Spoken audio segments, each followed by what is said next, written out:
We ran him in that grass race just, to get a race in him, and he came out of it just great. And he's worked in company 5/8 since then, very steadily, but his attitude's good. He's very sound.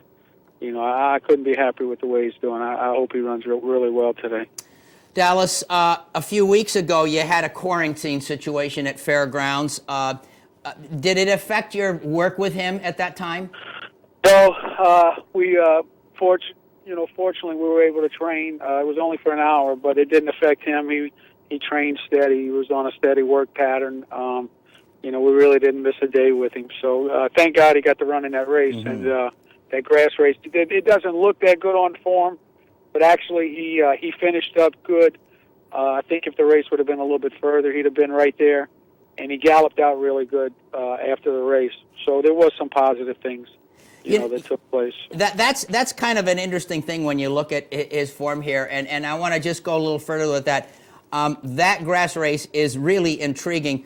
What was your thinking going there? Was it just to get a race, or had he done well, might you have had the other option with him? I mean, there was no other options. There was really nowhere else to run unless you come over here to, Florida, and run him, and then have to run him back in 2 or 3 weeks, sprint him or something like that. It just wasn't. There was no great option, so we chose that option.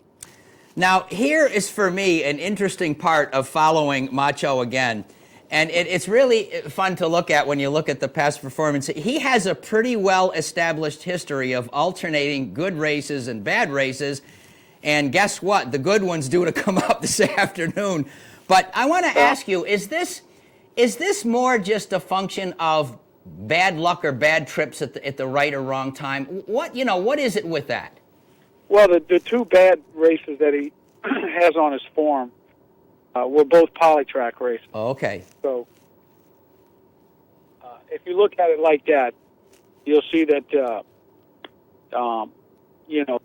doesn't like the polytrack. Mm-hmm. But he ran, it wasn't discouraging in the fact that he didn't run good. He ran very well after coming off, after disappointing efforts in the polytrack, which we won't go there with him again. Mm-hmm. So, But I don't think I really don't believe he's an in-and-out horse as yeah. labeled him. He's not. I think he's a very consistent horse.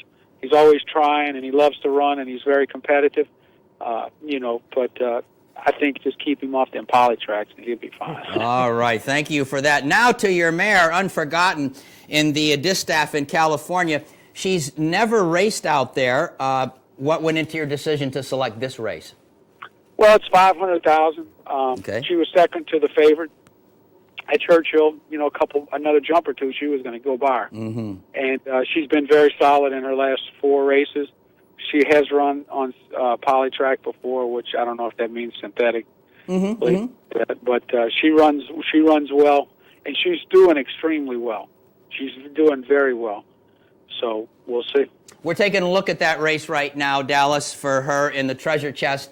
At Delta Downs. She's number 5 for our audience, 4th on the outside.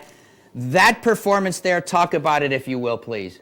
Very good. We just got out nosed.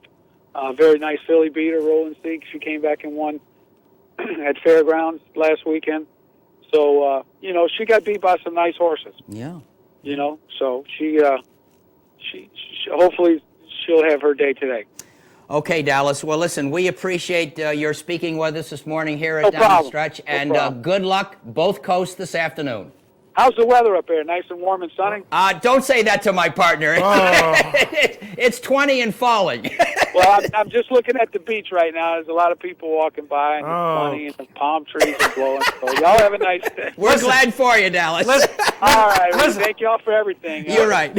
Listen, Dallas, if you don't get a call from us again for quite a while, you'll know the reason why. Thanks. Well, I'll get Howie to stick up for me. It'll be all right. Thank you. Good luck, Dallas. Okay. Ladies and gentlemen, Dallas Stewart from somewhere in beautiful weather, preparing for the Sunshine Millions. Either coast would be good as far as you're concerned. Oh, my God. Going for $1.5 million.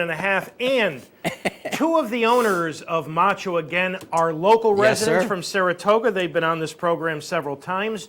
Joyce and Roger locks, and I assume Joyce and Roger are both in sunny and warm South Florida, getting ready for Macho again, so good luck to the Lockses. All right, we are up to our final break on this morning's Sunshine Millions Day edition of Down the Stretch. Thank you so much for having joined us. When Michael and I return Monday evening at the Fontainebleau in Miami Beach, in sunny and warm South Florida, will be the 38th Eclipse Awards. This morning, we are going to take a look at how 16 voters, including the two of us, viewed what appeared to be some of the more competitive categories. And then we'll end this morning's show with me taking a look with you at a horse to watch in the upcoming weeks on the Gulfstream turf. As we go to this final break, last weekend at Santa Anita, the San Fernando, where the 19-10 favorite was Slews Tisnow.